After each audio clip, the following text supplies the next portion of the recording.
I'd have to say that giving my life to Christ has made such remarkable changes in my life with my relationships to others.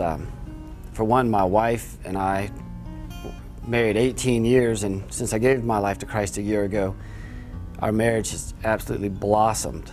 We can communicate better with all the things we learn either from the sermons or from the small groups.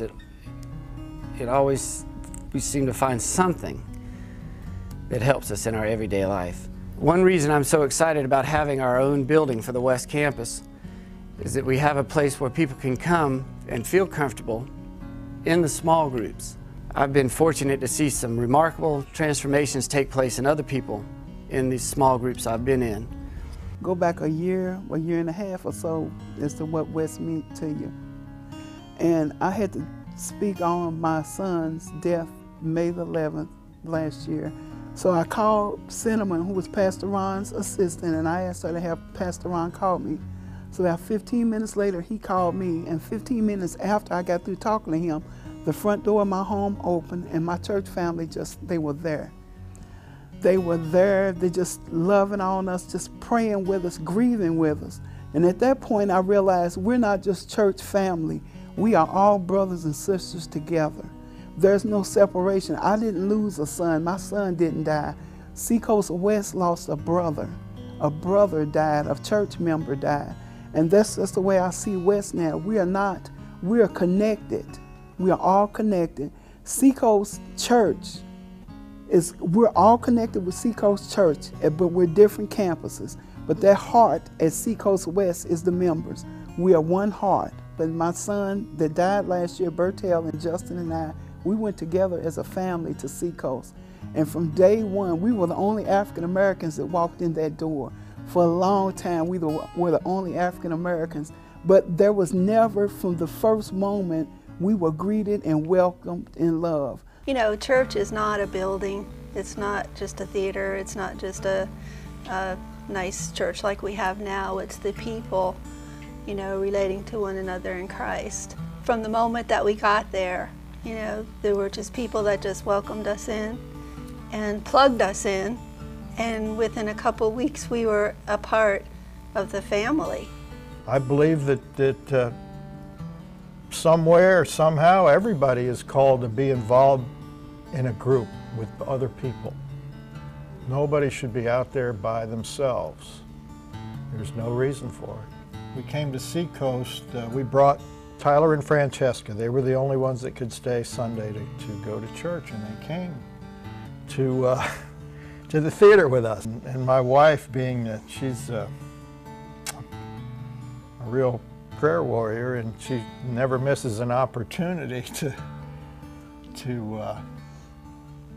pray for someone or see the need for prayer. We asked Pastor Jack if he would be willing to pray for them to have a child.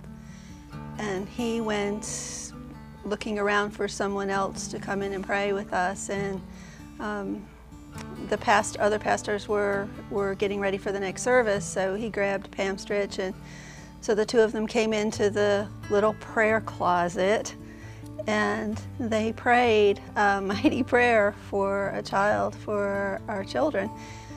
You just knew that God heard the prayer, you know, and in the midst of all the boxes of beer and wine and meat slicers and popcorn, God came and touched our daughter-in-law.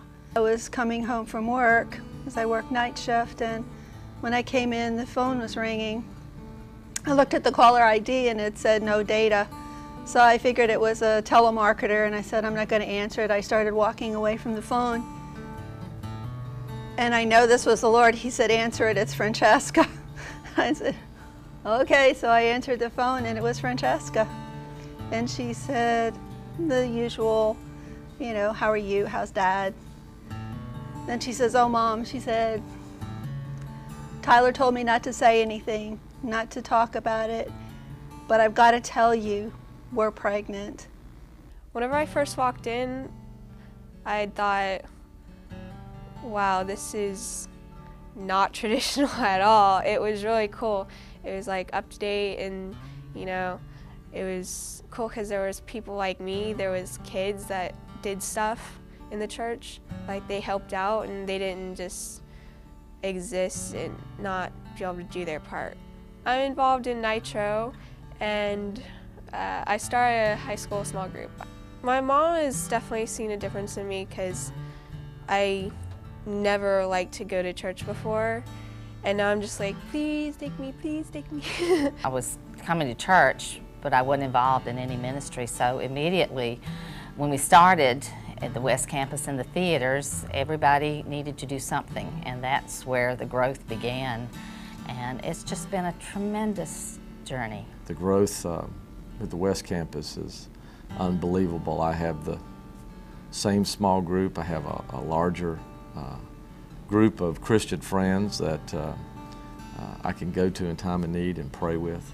But having our own facility, and then we'll soon be enlarging that facility, leaves the room for growth. And the need was tremendous. It's obvious because they're coming constantly. The numbers are coming in. And, you know, we see people every day, like he says, that they were not going anywhere.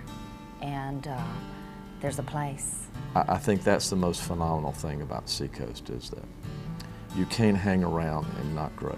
I feel now, after learning more, that it was the Holy Spirit speaking to me saying, hello, how long did it take you and how many people did I have to send before you took the last step? I took them all.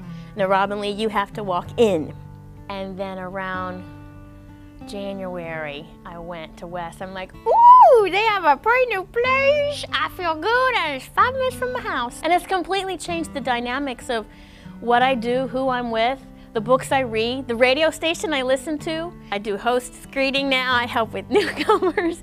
I'm doing the 40 days of community, and now I feel like I've evolved to that next phase, you know, to where I'm helping others, I'm evangelizing, I'm giving back, because I feel that I've been a consumer way too long. When you get right down to it, it's your time, you have to make the choice, and it's all about your relationship. And for me, I like to learn and I want to grow, and Seacoast for me says, however you are, just come. And that's what Jesus said. He said, come. And if you look at the 12 disciples, whew, I'm like, if he can make, you know, those guys work for his kingdom, there's hope for me.